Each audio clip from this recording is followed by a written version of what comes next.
एक घने जंगल में एक छोटी सी चिड़िया रहती थी। वह बहुत खुश मिजाज और मेहनती थी।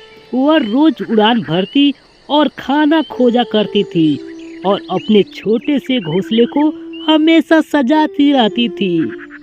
एक दिन आकाश में काले बादल घिर आए, ठंडी हवा चलने लगी और जोर से बिजली चमकने लगी। यह देखकर जंगल के सभी जानवर अपने अपने ठिकानों में छिप गए। चिड़िया भी अपने घोंसले की ओर लौटने लगी, लेकिन तभी उस रास्ते में एक नन्ही गिलहरी मिली, जो डर के मारे एक पेड़ के नीचे थर थर कांप रही थी।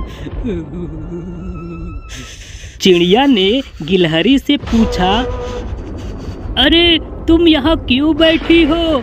जल्दी से अपने घर जाओ।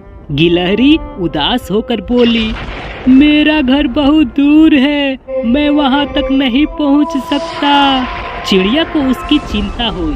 उसने तुरंत सोचा और कहा, अरे डरो मत, तुम मेरे साथ मेरे घोंसले में चल सकती हो। चिड़िया की बात सुनकर गिलहरी काफी खुश हो गई और चिड़िया के पीछे पीछे उड़ते हुए उसके घोंसले तक पहुंच गई।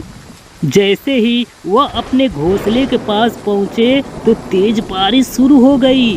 दोनों घोंसले में बैठकर बाहर की तरफ बूंदों को देखने लगी। बारिश की बूंदें काफी सुंदर लग रहे थे। बारिश के साथ साथ ठंडी हवा भी चलने लगी थी, लेकिन चिड़िया और गिलहरी काफ़ी सुरक्षित थे और काफ़ी गर्म भी थे, क्योंकि चिड़िया का एक सुंदर सा प्यारा सा घर था। कुछ देर बाद ही धूप निकल गई और बारिश पूरी तरह से ख़त्म हो गई। यह गिलहरी देखकर चिड़िया की दयालुता को बहुत खुश हुई और बोली, अरे बहन, आज तुमने मेरी मदद की और मैं तुम्हारा दोस्त बनना चाहती हूँ। देखो गिलहरी बहन, मैं भी तुमसे दोस्ती करना चाहती हूँ, लेकिन दोस्ती हमेशा सबसे बड़ी ताकत होती है। जब भी ज़रूरत हो तो हम एक दूसरे की मदद करेंगे।